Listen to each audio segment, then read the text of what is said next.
Hello friends, नमस्कार। आप सभी को स्वागत है अपना YouTube channel talent study lover पर। तो चलिए फ्रेंड्स, शुरू करते हैं आज का नया टॉपिक, जिसका नाम है आर्टिफिशियल इंटेलिजेंस के बारे में देखेंगे। ठीक है ना। अति चालकता यानी कि अति चालकता, रोबोटिक्स, नैनो टेक्नोलॉजी, ये सभी से संबंधित जो है इसे अपन आज की वीडियो में कवर करेंगे। ठीक है।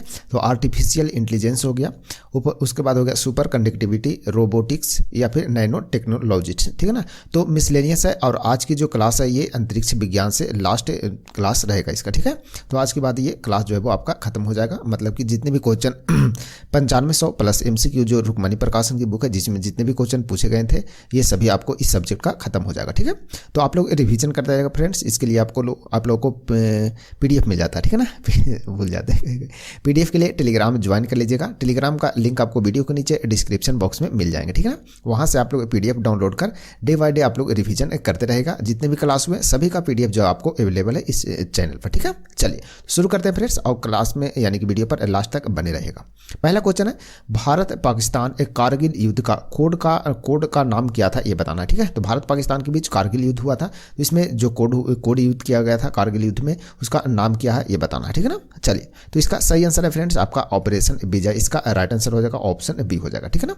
चलिए, कुछ कारगिल युद्ध के बारे में कुछ इंपॉर्टेंट पॉइंट है, ये भी आपको जानना जरूरी है, तो इसे भी अपन डिस्कशन कर लेते हैं। ठीक है। देखिए, सबसे पहले तो आपको याद होना चाहिए कि यह जो युद्ध है वो चला था मई से लेकर के जुलाई तक। ठीक है ना। कब से कब तक चला था? मई टू लेकर के जुलाई तक चला था। 1999 में यह युद्ध हुआ था। ठीक है ना। कब हुआ था? 1999 में हुआ था। इसलिए 26 जुलाई तक इसका लास्ट था। ठीक है ना। 26 जुलाई, तो 26 जुलाई को क्या मनाते हैं? तो 26 जुलाई 1999 को यह युद्ध जो है वो समाप्त हुआ था। इसीलिए कारगिल विजय दिवस, ठीक है ना, ध्यान रखिएगा, कारगिल विजय दिवस। ठीक है ना। विजय दिवस, कारगिल विजय दिवस जो मनाते हैं वो कब मनाते हैं? तो यह 26 जुलाई को मनाया जाता है, ध्यान रखिएगा। ठीक है ना। यह युद्ध जो है 26 जुलाई 1999 को समाप्त हुआ था और भारत ने पाकिस्तान को इस युद्ध में हराया था। ठीक है ना। तो इस पॉइंट को भी आप ध्यान में जरूर रखिएगा। ठीक है। चलिए, अब बढ़ते हैं आगे नेक्स्ट क्वेश्चन की ओर। नेक्स्ट क्वेश्चन है फ्रेंड्स, मोबाइल फोन का उपयोग करके, ठीक है ना, ध्यान स्थानांतरण करने वाली प्रक्रिया को कहा जाता है। तो क्या कहा जाता है ये बताना है। ठीक है ना। तो इसका सही आंसर क्या है ये बताना है। तो इसका सही आंसर क्या है फ्रेंड्स? सही आंसर हो जाएगा आपका IMPS बोलते हैं इसको। क्या बोलते हैं? IMPS, यानी कि ऑप्शन सी इसका सही आंसर है, ध्यान रखिएगा। ठीक है। चलिए, कुछ फुल फॉर्म है, इसको भी देख लेते हैं। जैसे IMPS है, इसका फुल फॉर्म क्या होता है? तो इसका फुल फॉर्म होता है इमीडिएट पेमेंट सर्विस होता है। क्या होता है? इमीडिएट, ठीक है ना, सॉरी IMMA, एक मिनट फिर से इसको लिख देते हैं, गलती हो गया। ठीक है ना। इमीडिएट पेमेंट सर्विस, ठीक है ना।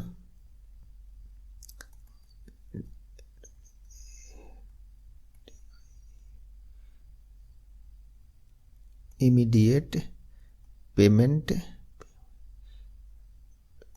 सर्विस, ठीक है ना, पेमेंट सर्विस ये होता है, इसका फुल फॉर्म होता है इमीडिएट पेमेंट सर्विस। ठीक है ना। तो इसको ध्यान में रखेगा, इसका फुल फॉर्म भी कभी कभी पूछा जाता है। ठीक है ना।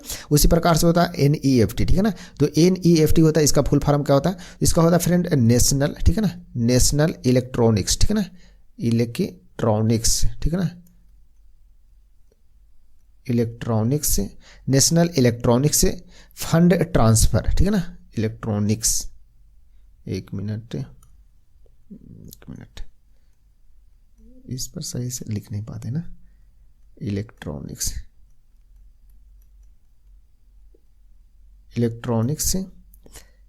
फंड ट्रांसफर, ठीक है ना, फंड ट्रांसफर, ठीक है। ये होता है NEFT का full form, national electronics fund transfer, ठीक है ना। ECS का फुल फॉर्म क्या होता है? तो इलेक्ट्रॉनिक क्लियरिंग सेवाएं, ठीक है ना, इलेक्ट्रॉनिक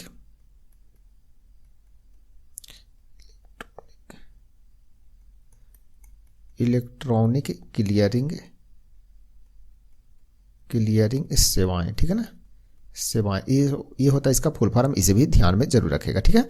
और RTGS है, ठीक है ना, RTGS का फुल फॉर्म क्या होता है? तो होता है इसका रियल टाइम, ठीक है ना, रियल टाइम ग्रॉस, ठीक है ना, ग्रॉस सेटलमेंट,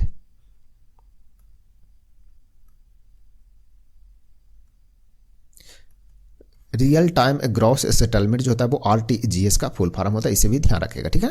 तो NEFT का फुल फॉर्म क्या होता है? National electronics fund transfer. ECS का इलेक्ट्रॉनिक क्लियरिंग सेवाएं। IMPS इमीडिएट पेमेंट सर्विस होता है, ठीक है। रियल टाइम ग्रॉस सेटलमेंट जो कि RTGS का फुल फॉर्म होता है, ध्यान रखिएगा, ठीक है। चलिए अब बढ़ते हैं आगे नेक्स्ट क्वेश्चन की ओर। नेक्स्ट क्वेश्चन देखते हैं फ्रेंड्स कि ऑडियो हैंडफोन, ठीक है, कि सबसे पहली जोड़ी 1910 में डैश के द्वारा बनाई गई थी, यानी कि किसके द्वारा बनाया गया था ये बताना, ठीक है ना।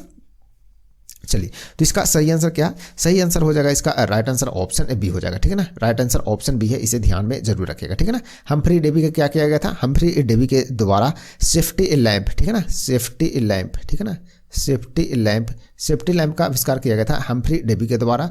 और माइकल फैराडे के द्वारा किया गया था विद्युत चुंबकीय प्रेरण, ठीक है ना, विद्युत चुंबकीय, ठीक है ना, विद्युत चुंबकीय प्रेरण की जो अवधारणा दिया गया था वो किसके द्वारा? तो माइकल फैराडे के द्वारा दिया गया था, ठीक है ना। तो ऑप्शन 20 का सही आंसर है नथानिएल बाल्डविन, ठीक है, बाल्डविन के द्वारा किया गया था। ऑडियो हैंडफोन की सबसे पहली जो जोड़ी है वो 1910 में बनाई गई थी।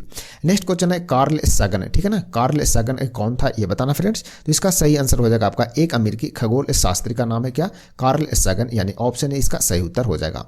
नेक्स्ट क्वेश्चन है मोबाइल फोन में टच स्क्रीन पैनल के प्रकार में डैश शामिल नहीं है, यानी कि कौन जो है वो शामिल नहीं होता ये बताना है। सही उत्तर हो जाएगा ध्वनि संप्रेषण जो है वो शामिल नहीं होता, ऑप्शन सी सही उत्तर हो जाएगा।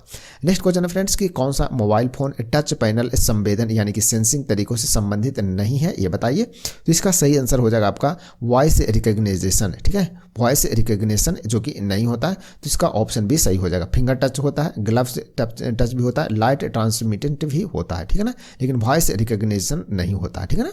नेक्स्ट है UFO, ठीक है ना।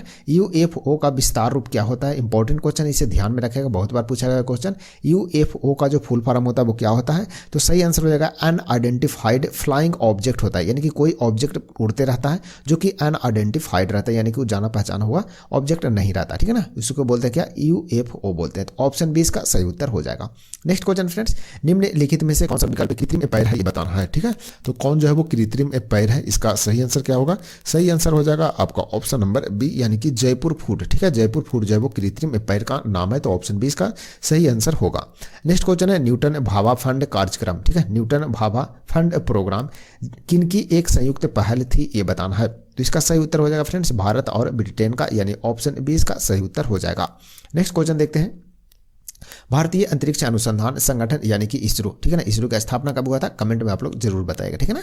ने दुनिया की तीसरी सबसे बड़ी हाइपरसोनिक पवन सुरंग बनाई है, ठीक है, तो कहां पर बनाया है ये बताना है। सही आंसर हो जाएगा इसका तिरुवनंतपुरम में, ठीक है ना, ऑप्शन ए इसका सही उत्तर हो जाएगा तिरुवनंतपुरम केरल में, ठीक है ना। नेक्स्ट क्वेश्चन है विश्व की पहली रोबोट कौन थी ये बताना है जिसे किसी देश की पूर्ण नागरिकता हासिल की हुई है ये बताना है, ठीक है। तो विश्व की पहली रोबोट का नाम बताइए जो जिसने क्या किया है, किसी देश की पूर्ण नागरिकता हासिल किया है। तो सही आंसर क्या है? सही आंसर हो जाएगा सोफिया, इसका राइट आंसर ऑप्शन डी हो जाएगा, ठीक है ना। चलिए नेक्स्ट क्वेश्चन है निम्नलिखित में से कौन सा वॉइस असिस्टेंट नहीं है। तो कौन जो है वॉइस असिस्टेंट नहीं है, तो इसका सही आंसर हो जाएगा कार्बा, ठीक है। कार्बा जो है वॉइस असिस्टेंट नहीं है, बाकी सभी वॉइस असिस्टेंट है। एलेक्सा हो गया, सीरी हो गया, कोर्टाना हो गया, ठीक है ना, ये सभी क्या है? तो वॉइस असिस्टेंट है, ठीक है। चलिए नेक्स्ट है DRDO द्वारा विकसित उस रोबोट का नाम बताना है जो खतरनाक वस्तुओं को पता लगाने, उन्हें नियंत्रित करने और नष्ट करने के लिए उपयोग में लाया जाता है, ठीक है। इसका सही आंसर क्या है फ्रेंड्स? सही आंसर हो जाएगा इसका ऑप्शन सी, यानी कि उसे दक्ष नाम है। क्या नाम है? दक्ष, यानी ऑप्शन सी इसका सही उत्तर हो जाएगा। नेक्स्ट क्वेश्चन है इनमें से किस मंत्रालय ने ई सहज, ठीक है, ई सहज नामक वेबसाइट लॉन्च की है जो संगठनों, फर्मों, कंपनियों, व्यक्तियों को कहीं से भी इंटरनेट के माध्यम से सिक्योरिटी क्लियरेंस, ठीक है ना, क्लियरेंस के लिए आवेदन करने की अनुमति प्रदान करता है, ठीक है। तो इसका सही आंसर क्या हो जाएगा? सही आंसर हो जाएगा गृह मंत्रालय के द्वारा, ठीक है ना, ऑप्शन सी इसका सही आंसर हो जाएगा गृह मंत्रालय। नेक्स्ट क्वेश्चन है विज्ञान एवं प्रौद्योगिकी विभाग द्वारा शुरू की गई उस योजना का नाम बताइए जो विज्ञान और इंजीनियरिंग के प्रमुख क्षेत्रों में मूलभूत या अनुप्रयुक्त विज्ञान के क्षेत्र में, ठीक है ना, शोध कार्य में रत महिला वैज्ञानिकों एवं तकनीकविदों को एक मंच प्रदान करती है, ठीक है। तो उसका नाम क्या है ये बताना है। तो इसका नाम है फ्रेंड्स विमेन साइंटिस्ट स्कीम, ठीक है ना, ये, ठीक है। तो इसका राइट आंसर जो हो जाएगा ऑप्शन सी हो जाएगा, ध्यान रखना है, ठीक है। नेक्स्ट क्वेश्चन है नैनो साइंस टेक्नोलॉजी, ठीक है ना, यानी कि नैनो मिशन, ठीक है ना, यानी कि नैनो मिशन की शुरुआत डैश में हुई थी, यानी कि कब हुआ था ये बताना है। सही आंसर है फ्रेंड्स 2007 में किया गया था। ऑप्शन सी इसका सही उत्तर हो जाएगा। नेक्स्ट क्वेश्चन है कि ऑटोमेटेड टेलर मशीन, जो कि एटीएम का फुल फॉर्म होता है, एटीएम का फुल फॉर्म ध्यान रखेगा, ऑटोमेटेड टेलर मशीन होता है, नामक कैश मशीन विकास का श्रेय भारत में जन्मे किस स्कॉटिश आविष्कारक को दिया जाता है ये बताना है। भारत में उनका जन्म हुआ था, ठीक है ना, लेकिन वह कहाँ के हैं, स्कॉट के हैं, स्कॉटलैंड के हैं, इसलिए स्कॉटिश कहते हैं, ठीक है ना। तो उनका नाम क्या है ये बताना है। तो सही आंसर है फ्रेंड्स जॉन शेफर्ड बैरन है, ठीक है, जॉन शेफर्ड बैरन, यानी कि ऑप्शन डी इसका सही आंसर हो जाएगा। नेक्स्ट क्वेश्चन है नॉस्कॉम, ठीक है, नॉस्कॉम का पूर्ण रूप क्या है ये बताना है। तो नॉस्कॉम का पूर्ण रूप क्या होता है फ्रेंड्स, तो इसका सही आंसर है national association of software and services companies है, ठीक है ना। तो ऑप्शन सी इसका सही आंसर है, ध्यान रखना है। नेक्स्ट क्वेश्चन है फ्रेंड्स, किस भारतीय संगठन द्वारा सूर्य के प्रकाश से ईंधन के निर्माण हेतु एक कृत्रिम पता विकसित किया गया था, ठीक है। तो इसका सही आंसर क्या, सही आंसर है CS, ठीक है ना, CSIR के द्वारा, ठीक है ना, CSIR के द्वारा, ठीक है ना, CSIR के द्वारा, यानी ऑप्शन इसका सही आंसर होगा, ध्यान रखेंगे। एटीएम का पूरा नाम क्या है ये बताना है, अभी आया था, ऑटोमेटेड टेलर मशीन, ठीक है ना, ऑटोमेटेड टेलर मशीन, यानी कि ऑप्शन सी इसका सही उत्तर हो जाएगा फ्रेंड्स। नेक्स्ट है भविष्य की तकनीकों के अनुरूप एवं ईंधन मितव्ययी, ठीक है ना, मितव्ययी विमान फ्लाइंग 5 डैश में शोधकर्ताओं द्वारा विकसित किया गया है, यानी कि कौन से देश में यह विकसित किया गया है ये बताना है। तो सही आंसर है इसका नीदरलैंड में, ठीक है ना, नीदरलैंड, यानी ऑप्शन इसका सही उत्तर हो जाएगा।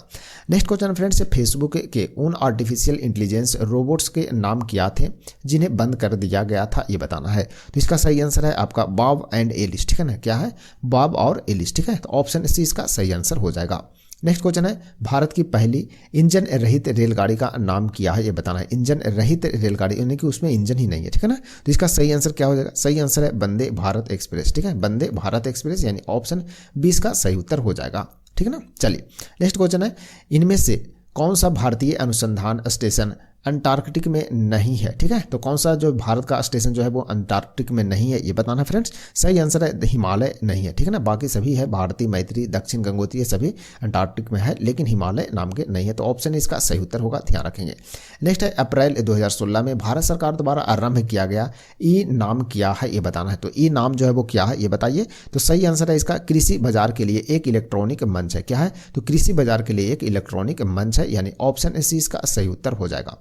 नेक्स्ट क्वेश्चन है फ्रेंड्स कि दिसंबर 2008 में भारत सरकार ने इंस्पायर कार्यक्रम का शुभारंभ किया, ठीक है ना। इस कार्यक्रम में इनमें से कौन सा, ठीक है ना, इनमें से किसका संवर्धन करने से संबंधित है ये बताना है, ठीक है। सही आंसर है विज्ञान एवं प्रौद्योगिकी को, ठीक है ना। तो विज्ञान, साइंस एवं क्या, साइंस एंड टेक्नोलॉजी को बढ़ावा देने के लिए किया गया है। तो ऑप्शन ए इसका सही उत्तर हो जाएगा। नेक्स्ट है लेजर का पूर्ण रूप क्या होता है ये बताना फ्रेंड्स। तो इसका सही आंसर क्या है, सही आंसर है लाइट एम्प्लीफिकेशन, ठीक है, by stimulated emission of radiation, ठीक है ना। तो इसको ध्यान में रखना, रिवीजन करते रहेगा। लाइट एम्प्लीफिकेशन बाई, ठीक है ना, स्टिमुलेटेड एमिशन ऑफ रेडिएशन इसका पूर्ण रूप होता है, तो इसे ध्यान में जरूर रखना फ्रेंड्स, ठीक है ना, लेजर का पूर्ण रूप होता है। नेक्स्ट है इनमें से किसने 1982 में, यानी कि 1982 में भारत के प्रथम अंटार्कटिक अभियान का नेतृत्व किया था ये बताना है। तो किनके द्वारा किया गया था। सही आंसर है डॉक्टर SZ कासिम के द्वारा, किसके द्वारा, डॉक्टर SZ कासिम के द्वारा किया गया था, ऑप्शन इसका सही उत्तर होगा। नेक्स्ट है इनमें से किस कंपनी के पास कुका, ठीक है ना, कुका रोबोटिक्स, यानी जो कि औद्योगिक रोबोट है, क्या है, औद्योगिक रोबोट है यह, ठीक है, कुका का स्वामित्व है, यानी कि किसके पास है ये बताना है, कौन सी देश के पास है। तो इसका सही आंसर क्या है, सही आंसर हो जाएगा माइडिया समूह, चाइना, ठीक है, माइडिया समूह जो कि चाइना की कंपनी है उसके पास में है, ठीक है ना। तो ऑप्शन सी इसका सही आंसर होगा। नेक्स्ट निम्नलिखित में से कौन सा अंटार्कटिका में स्थित भारतीय अनुसंधान केंद्र नहीं है ये बताना है, ठीक है। तो कौन जो है वो नहीं है, इसका सही आंसर क्या, सही आंसर है दक्षिण यमुनोत्री नामक कोई भी जो शोध संस्थान जो कि अंटार्कटिका में नहीं स्थित है, ठीक है ना। ऑप्शन डी इसका सही उत्तर हो जाएगा। बाकी दक्षिण गंगोत्री, भारती, मैत्री ये सभी के सभी स्थित हैं। नेक्स्ट क्वेश्चन है फ्रेंड्स, निम्नलिखित में से कौन सी झूठ का पता लगाने वाली मशीन है ये बताना है। तो झूठ का पता लगाने वाला मशीन है जिसका नाम क्या है। सही आंसर है आपका पॉलीग्राफ, ठीक है, पॉलीग्राफ टेस्ट होता है ना जिसमें झूठ का पता लगाया जाता है, ऑप्शन सी इसका सही आंसर हो जाएगा। टेलीस्कोप से क्या होता है, तो दूर में स्थित जो रहता है वस्तु उसको देखने के लिए टेलीस्कोप का यूज करते हैं। फोटोमीटर का क्या यूज होता है, तो प्रकाश के प्रकीर्णन, प्रकाश की चमक, प्रकाश के अवशोषण इत्यादि मापने में मदद किया जाता है, ठीक है ना। तो प्रकाश से संबंधित मापने के लिए यह यंत्र को यूज किया जाता है। टैकोमीटर है जिसका यूज किया जाता है घूर्णन गति को मापने के लिए, ठीक है ना, तो सभी को ध्यान में रखना है। नेक्स्ट है friend, Tata institute of fundamental research कहाँ स्थित है ये बताना है। तो सही आंसर हो जाएगा आपको मुंबई में यह स्थित है, तो ऑप्शन इसका राइट आंसर हो जाएगा। नेक्स्ट है नासा, जो कि अमेरिका की अंतरिक्ष एजेंसी है। कहाँ गया अमेरिका की अंतरिक्ष एजेंसी है। तो इसका पूर्ण रूप क्या होता है ये बताना, ठीक है। तो इसका पूर्ण रूप होता है national aeronautics and space administration, ठीक है। ऑप्शन डी इसका सही आंसर हो जाएगा, national aeronautics and space administration इसका राइट आंसर हो जाएगा। ध्यान रखेंगे ऑप्शन डी इसका सही उत्तर होगा। नेक्स्ट क्वेश्चन है, चीन किस शहर में, ठीक है ना, अपने स्वयं के कृत्रिम चंद्रमा का प्रक्षेपण करने की योजना बना रहा है ये बताना है। सही आंसर है चेंगदू, ठीक है ना, चेंगदू इसका राइट आंसर हो जाएगा, ऑप्शन बी हो जाएगा। नेक्स्ट है, किस संस्थान को परमाणु एवं त्वरक प्रौद्योगिकी पर अनुसंधान में शामिल संस्थानों की जननी के रूप में जाना जाता है ये बताना है। तो सही आंसर है फ्रेंड भाभा परमाणु अनुसंधान केंद्र, ठीक है। ऑप्शन ए इसका सही आंसर हो जाएगा, ध्यान में जरूर रखना है, ठीक है ना। चलिए अब बढ़ते हैं आगे नेक्स्ट क्वेश्चन की ओर। परमाणु विभाग की एक इकाई राजा रमन्ना उन्नत प्रौद्योगिकी केंद्र कहाँ स्थित है ये बताना है। तो यह कहाँ पर स्थित है ये आपको इंदौर में देखने को मिल जाएगा, ऑप्शन सी इसका सही आंसर हो जाएगा। नेक्स्ट है, वर्ल्ड वाइड वेब यानी कि WWW जिसके आविष्कारक कौन थे, तो टिम बिनर्स ली, ठीक है ना, टिम बिनर्स ली थे। का आविष्कार किस वर्ष में किया था ये बताना, ठीक है। तो WWW का आविष्कार जो हुआ था वो कब हुआ था, तो ये हुआ था फ्रेंड्स 1989 ईस्वी में हुआ था, ऑप्शन सी इसका सही आंसर हो जाएगा। नेक्स्ट क्वेश्चन है, निम्नलिखित में से कौन सा विकल्प सुमेलित नहीं है ये बताना है। सही आंसर क्या है इसका, सही आंसर हो जाएगा आपका ऑप्शन डी इसका राइट आंसर हो जाएगा, जो कि सही नहीं है, ठीक है। पेंसिलिन का आविष्कार अलेक्जेंडर फ्लेमिंग, इलेक्ट्रॉनिक बल्ब है थॉमस अल्वा एडिसन के द्वारा, चेचा का टीका एडवर्ड जेनर के द्वारा किया गया था, ध्यान रखना है, ठीक है ना। चलिए नेक्स्ट क्वेश्चन देखते हैं कि भारतीय राष्ट्रीय उपग्रह प्रणाली, ठीक है ना, यानी कि इनसैट के बारे में निम्नलिखित में से कौन सा कथन सत्य नहीं है ये बताना है। तो कौन सा कथन जो है वो सत्य नहीं है, इसका सही आंसर हो जाएगा आपका इनकी शुरुआत 1979 में हुआ था, एक ही गलत है, ठीक है। तो ये सत्य नहीं है, बाकी सभी सत्य है, ध्यान रखेंगे। नेक्स्ट क्वेश्चन है, इसरो केंद्र और उसके स्थान में, ठीक है ना, इनमें से कौन सा युग में सुमेलित नहीं है। तो कौन सा युग में जो है वो सुमेलित नहीं है फ्रेंड्स, सही आंसर है आपका सतीश धवन अंतरिक्ष केंद्र जो कि चंडीगढ़ में बताएगा, जो कि गलत है, ठीक है ना। सतीश धवन अंतरिक्ष केंद्र कहाँ मिलेगा, तो ये आपको श्रीहरिकोटा में देखने को मिल जाएगा, ऑप्शन इसका सही आंसर होगा, ठीक है ना। विक्रम साराभाई अंतरिक्ष केंद्र आपको तिरुवनंतपुरम केरल में, ठीक है ना। UR राव, ठीक है, उपग्रह केंद्र जो कि बेंगलुरु कर्नाटक में है। द्रव्य प्रणोदक प्रणाली केंद्र ये आपको तिरुवनंतपुरम केरल में ही देखने को मिलेगा, ठीक है, तो ध्यान रखना है। नेक्स्ट क्वेश्चन है, भारत का पहला नाभिकीय अनुसंधान रिएक्टर किसकी सहायता से बनाया गया था ये बताना फ्रेंड्स। तो इसका सही उत्तर क्या है, सही उत्तर हो जाएगा आपका यूनाइटेड किंगडम की सहायता यानी UK की सहायता से, ऑप्शन इसका सही उत्तर होगा। नेक्स्ट है, इसरो की पहली वाणिज्यिक और विपणन शाखा कौन सी थी ये बताना है। तो इसका सही आंसर है फ्रेंड्स एंट्रिक्स कॉर्पोरेशन लिमिटेड, ठीक है ना, एंट्रिक्स कॉर्पोरेशन लिमिटेड यानी ऑप्शन बी इसका सही उत्तर होगा। नेक्स्ट है, बैंडिकूट, ठीक है ना, बैंडिकूट निम्नलिखित में से किसे संदर्भित करता है ये बताना है। तो इसका सही आंसर है फ्रेंड्स कि एक जल निकास सुरक्षक रोबोट है, क्या है, तो एक जल निकास सुरक्षक रोबोट का नाम है, तो ऑप्शन सी इसका सही आंसर हो जाएगा। नेक्स्ट है, संश्लेषित फाइबर आसानी से आग पकड़ लेते हैं, हालांकि फायरमैन की वर्दी को, ठीक है ना, अग्निरोधी बनाने के लिए उस पर डैश प्लास्टिक की कोटिंग की जाती है, यानी कि कौन सी प्लास्टिक की उस पर कोटिंग किया जाता है ये बताना है। तो सही आंसर है मेलामाइन का, ठीक है ना, मेलामाइन का यह कोटिंग किया जाता है ताकि आग नहीं पकड़े, ठीक है ना। तो ऑप्शन डी इसका सही आंसर हो जाएगा। नेक्स्ट फ्रेंड, किस भारतीय शहर को भारत की सिलिकॉन वैली के रूप में जाना जाता है। तो सिलिकॉन वैली भारत के कौन से शहर को कहते हैं ये बताना है। सही उत्तर होगा बेंगलुरु को कहते हैं, तो ऑप्शन डी इसका सही आंसर होगा। नेक्स्ट है, इनमें से किसे आधुनिक विज्ञान का जनक माना जाता है। तो आधुनिक विज्ञान का जनक किन्हों कहते हैं, तो गैलीलियो को कहते हैं, ऑप्शन डी इसका सही उत्तर हो जाएगा फ्रेंड्स।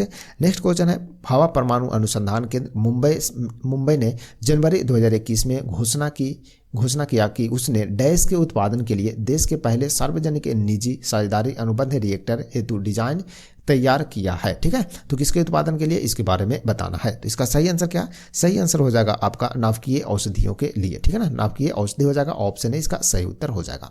नेक्स्ट है, हेनरी और द डिस्प्लेस्ड, ठीक है ना, जैसे लघु फिल्मों का उपयोग डैश बाजार के लिए किया गया, यानी कि कौन से बाजार के लिए किया गया ये बताना है फ्रेंड्स। तो इसका सही आंसर क्या, सही आंसर हो जाएगा आपका ऑप्शन ए हो जाएगा, यानी VR प्रौद्योगिकी यानी VR टेक्नोलॉजी के लिए, तो ऑप्शन ए इसका सही आंसर है, ध्यान रखेंगे। नेक्स्ट है, समुद्री भूगर्भिक जल के नीचे की पहाड़ियों और घाटियों का पता लगाने और समुद्र की गहराई निर्धारण करने के लिए समुद्री भूवैज्ञानिकों द्वारा डैश का उपयोग किया जाता है, यानी कि किसका उपयोग किया जाता है, कौन सा यंत्र का यूज करते हैं, तो ये सोनार का यूज करते हैं, किसका, सोनार का, तो ऑप्शन डी इसका सही उत्तर हो जाएगा। चलिए नेक्स्ट बढ़ते हैं फ्रेंड। नेक्स्ट है दिसंबर 2017 में डैश ने भारत की पहली मोबाइल एप्लीकेशन की शुरुआत की ताकि उपयोगकर्ताओं को आभासी मुद्राओं में, ठीक है ना, लेन देन हेतु समर्थ बनाया जा सके। तो किसके द्वारा किया गया था ये बताना है। तो इसका सही आंसर क्या है? सही आंसर हो जाएगा आपका प्लूटो एक्सचेंज के द्वारा, यानी ऑप्शन डी इसका सही आंसर होगा। नेक्स्ट है विश्व की पहली रोबोट एक ही प्रतियोगिता कहाँ आयोजित की गई थी ये बताना फ्रेंड्स। तो इसका सही आंसर हो जाएगा आपका दक्षिण कोरिया में, तो ऑप्शन बी इसका सही उत्तर हो जाएगा।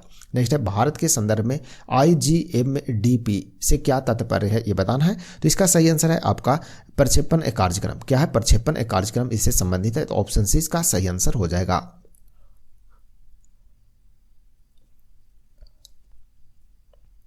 नेक्स्ट क्वेश्चन है फ्रेंड्स, कार्बन फुटप्रिंट क्या है ये बताना, ठीक है ना। तो कार्बन फुटप्रिंट क्या है? तो यह है संगठन व्यक्ति द्वारा उत्सर्जित ग्रीन हाउस गैस का फुल सेट है, ठीक है ना। तो इसे क्या बोलते हैं? कार्बन फुटप्रिंट बोलते हैं। ऑप्शन सी इसका सही उत्तर होगा। नेक्स्ट है केवल निर्दिष्ट धारा के मापन के लिए निम्न में से कौन सा मीटर या उपकरण का उपयोग किया जाता है ये बताना है। सही आंसर है विद्युत गतिक प्रकार, ठीक है। ऑप्शन सी इसका सही उत्तर हो जाएगा। नेक्स्ट है आर्द्रता का मापन सामान्यतः डैश से किया जाता है, यानी कि आर्द्रता का जो मापन है वो सामान्यतः किससे किया जाता है? तो सही आंसर है शुष्क एवं आर्द्र बल्ब तापमान मापन, ठीक है। ऑप्शन बी इसका सही आंसर होगा, ध्यान रखेंगे। नेक्स्ट क्वेश्चन है रडार पद का अर्थ क्या है ये बताना। तो रडार का पूर्ण रूप जो होता है फ्रेंड्स वो क्या होता है? तो इसका सही आंसर है रेडियो डिटेक्शन एंड रेंजिंग होता है, ठीक है ना। Radio detection and ranging, option B इसका सही उत्तर हो जाएगा। नेक्स्ट क्वेश्चन है किस देश के वैज्ञानिकों ने नए सर्व शक्तिशाली इलेक्ट्रॉन सूक्ष्मदर्शी सुपर स्टेम 3 का आविष्कार किया, जिसके द्वारा मनुष्य के सर के बाल से, ठीक है ना, 10 लाख गुना, ठीक है ना, छोटी वस्तुओं का परीक्षण किया जा सकता है, ठीक है ना। तो इसका सही आंसर क्या? सही आंसर हो जाएगा ब्रिटेन के द्वारा। तो यह किस देश के द्वारा वैज्ञानिकों द्वारा यह बनाया गया? तो यह ब्रिटेन के वैज्ञानिक के द्वारा बनाया गया फ्रेंड्स। ऑप्शन सी इसका सही उत्तर होगा। नेक्स्ट क्वेश्चन है मई 2021 में भारतीय अंतरिक्ष अनुसंधान संगठन के विक्रम साराभाई अंतरिक्ष केंद्र यानी VSSC द्वारा विकसित व्यावसायिक रूप से उपलब्ध हाई एंड वेंटिलेटर के समतुल्य कम लागत वाले वेंटिलेटर का नाम बताना है, वो क्या है ये बताना है। तो सही आंसर क्या है फ्रेंड्स? सही आंसर हो जाएगा आपका वायु इसका नाम है, तो ऑप्शन इसका सही उत्तर होगा। नेक्स्ट है द्विपद नाम पद्धति को किसने प्रस्तुत किया था ये बताना है। सही आंसर हो जाएगा आपका कैरोलिस लिनियस के द्वारा दिया गया था, ऑप्शन डी सही उत्तर हो जाएगा। नेक्स्ट है निम्न में से किस नेटवर्क टोपोलॉजी से जुड़े हुए कंपोनेंट एक समृद्ध लूप बनाते हैं ये बताना फ्रेंड्स। सही आंसर हो जाएगा आपका रिंग टोपोलॉजी, यानी कि ऑप्शन इसका सही उत्तर होगा। नेक्स्ट है 1950 के दशक में भारत की पहली स्वदेशी स्वामित्व वाली साइकिल विनिर्माण इकाई एटलस साइकिल कहाँ स्थापित की गई थी ये बताना है। तो सही उत्तर हो जाएगा आपका सोनीपत, यानी कि हरियाणा में, ठीक है। सोनीपत हरियाणा में, ऑप्शन सी इसका सही उत्तर होगा। नेक्स्ट है डेन ड्रीमर, ठीक है, डैश में प्रयुक्त नैनो आकार के रेडियल सममित अणु होते हैं, यानी कि किसमें जो प्रयुक्त किया जाता है ये बताना है। तो सही उत्तर हो जाएगा फ्रेंड्स स्वास्थ्य एवं दवा उद्योग में ये किया जाता है, ठीक है ना। ऑप्शन इसका सही उत्तर हो जाएगा। नेक्स्ट है नॉन सुपर इम्पोजिबल इमेज, ठीक है, नॉन सुपर इम्पोजिबल इमेज के रूप में एक दूसरे से जुड़े स्टीरियो आइसोमर, ठीक है, कहलाते हैं। तो क्या कहलाते हैं ये बताना है। तो क्या कहलाता है फ्रेंड्स? यह इनैसियोमर्स, ठीक है ना, इनैसियोमर्स कहलाता है। ऑप्शन सी इसका सही उत्तर होगा। नेक्स्ट है डैश मार्च 2022 में भारतीय रेलवे के सहयोग से अनुसंधान अभिकल्प एवं मानक संगठन द्वारा विकसित एक भारतीय प्रौद्योगिकी है जो 2 ट्रेनों का टकराना रोक सकती है। तो कौन सी यंत्र है इसको जो कि 2 ट्रेनों को टकराने से रोकने का कार्य करता है? तो इसका नाम क्या है? हाल फिलहाल में पिछले साल इसमें इसका ट्रायल भी किया गया था। तो इसका सही जो आंसर हो जाएगा इसका नाम है कवच, ठीक है ना। क्या नाम है? कवच है, ऑप्शन इसका सही उत्तर हो जाएगा। नेक्स्ट है आर्टिफिशियल इंटेलिजेंस, जिसे शॉर्टकट में AI भी बोलते हैं, ठीक है ना। तो आर्टिफिशियल इंटेलिजेंस के उत्कृष्टता केंद्र, ठीक है ना, उत्कृष्टता केंद्र किस संगठन की एक पहल है ये बताना है फ्रेंड्स। तो इसका सही आंसर क्या है? तो राष्ट्रीय सूचना विज्ञान केंद्र का है, ठीक है ना। तो ऑप्शन सी इसका सही आंसर है, ध्यान में जरूर रखेगा, ठीक है। तो ये था, ये टॉपिक से जितने भी क्वेश्चन पूछे गए थे फ्रेंड्स ये आपका कंप्लीट हो चुका है, ठीक है। तो टोटल इतना ही क्वेश्चन थे, बहुत ज़्यादा क्वेश्चन नहीं था। तो आपका टेक्नोलॉजी वाला जो टेक्नोलॉजी साइंस था ये आपको खत्म हो चुका है, मतलब इसमें जितने भी टॉपिक थे सभी आपको कंप्लीट करा दिया गया है। सभी का आपको प्लेलिस्ट भी चैनल पर मिल जाएंगे और सभी क्लास का जितने भी क्लास हुए हैं अभी तक सभी का PDF भी आपको टेलीग्राम पर मिल जाएगा। तो वहाँ से PDF से आप रिवीजन कर लीजिए, या फिर वीडियो में प्लेलिस्ट बना हुआ तो प्लेलिस्ट देखकर आप रिवीजन भी कर सकते हैं। यदि स्पीड कम लगे तो थोड़ा सा स्पीड आप बढ़ा भी सकते हैं, उसमें यूट्यूब में आपका ऑप्शन भी रहता है, तो स्पीड बढ़ा करके आप जल्दी से रिवीजन भी कर सकते हैं, ठीक है। तो दोनों ऑप्शन है फ्रेंड्स, आप कर सकते हैं, लेकिन रिवीजन आप आप लोग को करना जरूरी है। ठीक है, तो आने वाले एग्जाम के लिए आप लोग को मजबूत कर तैयारी रखना है। ठीक है, मजबूत तैयारी के लिए आप लोग को रिवीजन करते रहना है फ्रेंड्स। ठीक है ना, और डे बाय डे आप लोग को सेट भी लगाते रहिएगा। ठीक है ना, सेट प्रैक्टिस हमेशा रेगुलर करना है, ताकि उससे है कि आपका टाइम जो है वो मेंटेन बना रहेगा। ठीक है ना, तो चलिए आगे जाके परेशानी नहीं होगा। ठीक है ना, चलिए तो आज की क्लास फ्रेंड्स यहीं समाप्त करते हैं। कल मिलते हैं फिर नए क्लास में नए टॉपिक के साथ। तब तक के लिए आप सभी को धन्यवाद।